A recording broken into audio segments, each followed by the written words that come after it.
Class 11th chemistry में unit 2 परमाणु की संरचना में आज का हमारा टॉपिक है न्यूट्रॉन की खोज, डिस्कवरी ऑफ न्यूट्रॉन। इससे पहले की वीडियो में हमने इलेक्ट्रॉन की खोज और प्रोटॉन की खोज के बारे में डीपली स्टडी कर लिया है। तो आज हम न्यूट्रॉन की खोज के बारे में पढ़ने वाले हैं। ठीक है, तो न्यूट्रॉन की खोज सन 1932 में चैडविक नामक वैज्ञानिक ने की थी। अब न्यूट्रॉन की उत्पत्ति या खोज कहाँ से आई, इसके लिए हमको थोड़ा सा डीपली जाना पड़ेगा। सबसे पहले इलेक्ट्रॉन की खोज हुई। जे थॉमसन ने इलेक्ट्रॉन की खोज की।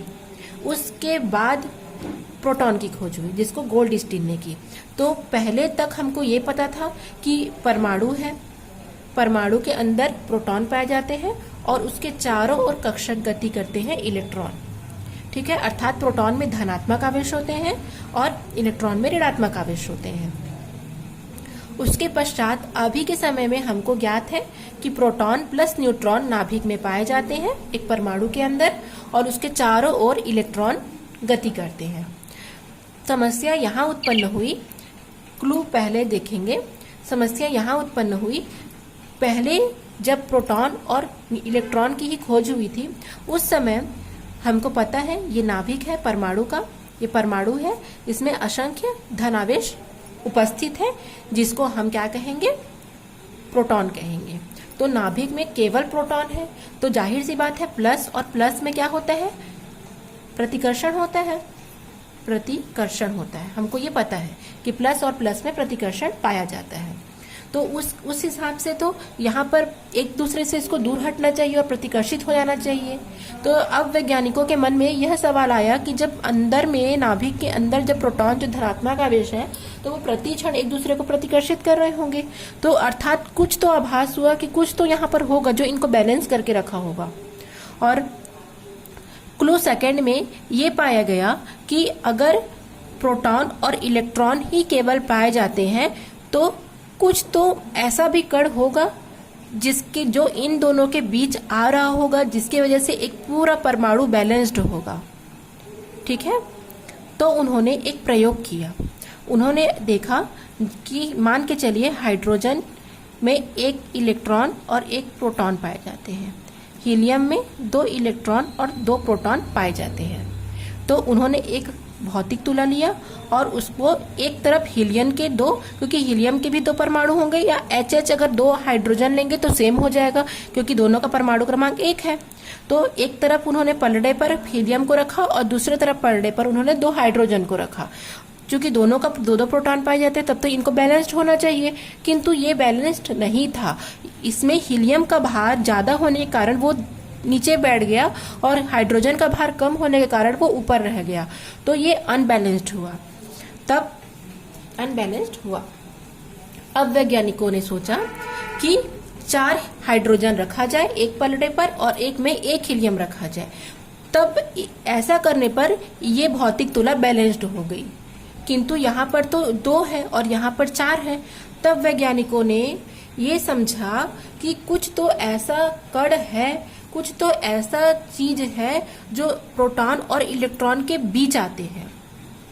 तो इस प्रकार वैज्ञानिकों को रिसर्च करने के लिए आगे के लिए उन्होंने मजबूर होना पड़ा और उन्होंने आगे अध्ययन करना शुरू किया कि ऐसा कौन सा कण या आवेश है जो प्रोटॉन और इलेक्ट्रॉन के मध्य होकर उनको बैलेंस्ड करता है।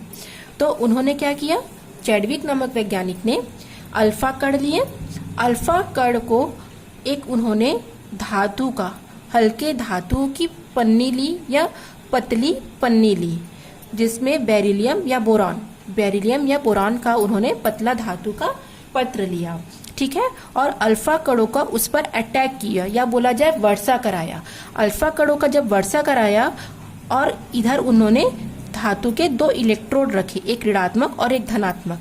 ऐसा करने का मतलब इसलिए है कि यदि ये जो अल्फा कण अगर इनमें धनात्मक की ओर जाएंगे अर्थात उनमें धनावेश है, और यदि ऋणात्मक की ओर जाएंगे तो उसमें ऋणावेश है। इसकी जानकारी के लिए उन्होंने धनात्मक और ऋणात्मक आवेशों के 2 इलेक्ट्रोड लगाए। तो उन्होंने अल्फा कण को जब धातुओं की पन्नी पर, जिसमें बेरिलियम में बोरॉन के वो तत्व थे, उन पर जब अल्फा कणों की वर्षा कराई या अटैक करवाया तो उन्होंने देखा कि कुछ कण सीधी रेखा में गमन कर रहे हैं, उसमें से कुछ निकल रहे हैं और दोनों तरफ धातु के इलेक्ट्रोड होने के बावजूद वो सीधी रेखा पे चले जा रहे हैं। तो उन्होंने पहला गैस किया कि जरूर वो उदासीन है या आवेशहीन है, जिस कारण ना वो धनात्मक सिरे की ओर ना वो ऋणात्मक सिरे की ओर जा रहे हैं। फिर उन्होंने पैराफिन का एक वैक्स लगाया, अर्थात मोम का एक कवच लगाया और उस पर फिर उन्होंने उन कणों का आगे जाने दिया। तो आगे जब वो कण गए तो उन्होंने देखा कि जैसे वो इस वैक्स या पैराफिन को पार करते हैं तो वो प्रोटॉन के कण के रूप में इधर उधर फायर होते हैं। ठीक है, तब उन्होंने जाना कि ये इसमें कुछ न कुछ द्रव्यमान होता है, कुछ न कुछ भार होता है।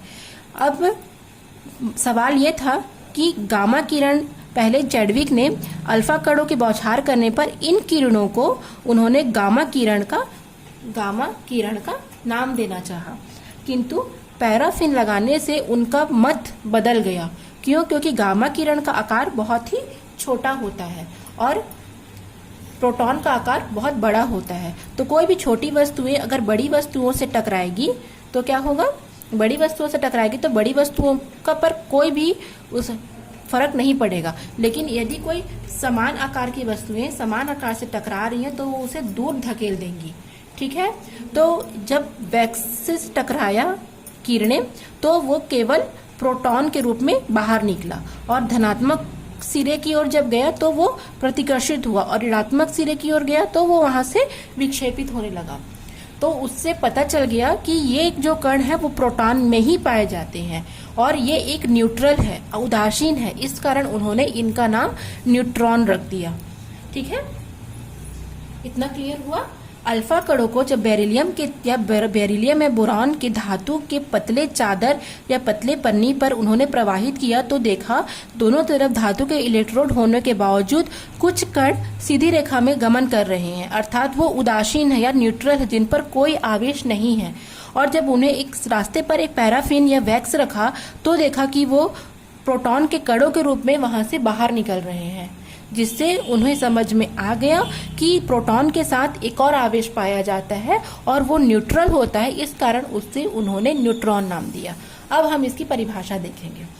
चैडविक ने बताया कि जब बेरिलियम अथवा हल्के तत्व के पतले पन्नी या पत्थर में गतिशील अल्फा कणों की बौछार की जाती है तो बेरिलियम कार्बन परमाणु में परिवर्तित हो जाता है एवं उदासीन कण प्राप्त होता है, जिसका द्रव्यमान प्रोटॉन के द्रव्यमान के लगभग समान होता है।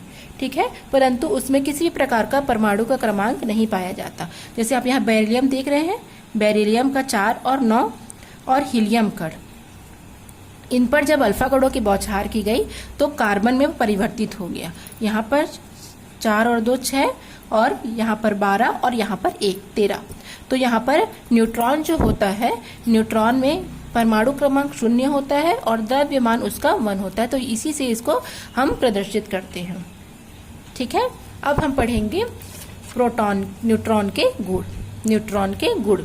तो न्यूट्रॉन क्या होते हैं? उदासीन अथवा विद्युत आवेश रहित एक कण होता है और न्यूट्रॉन का संकेत 1 and 0 से प्रदर्शित करते हैं, जहां पर परमाणु क्रमांक पूरा 0 है और द्रव्यमान उसका 1 होता है। विलगित अवस्था में न्यूट्रॉन अस्थायी होता है। ठीक है, न्यूट्रॉन चुंबकीय और विद्युतीय क्षेत्र में अपने पथ से विचलित नहीं होता है, क्योंकि न्यूट्रॉन में कोई भी प्रकार का आवेश नहीं पाया जाता है। इस कारण ये अपने मार्ग से विचलित नहीं होता है। इसकी भेदने की क्षमता उदासीन होने के कारण बहुत ज्यादा होती है और जितनी भी कॉस्मिक किरणें हैं, एक्स, गामा, अल्फा, जितनी भी किरणें हैं उनसे ये कम होती है इनकी भेदने की क्षमता। स्वतंत्र न्यूट्रॉन का क्षय प्रोटॉन एवं इलेक्ट्रॉन में होता है और ऊर्जा उत्सर्जित होती है।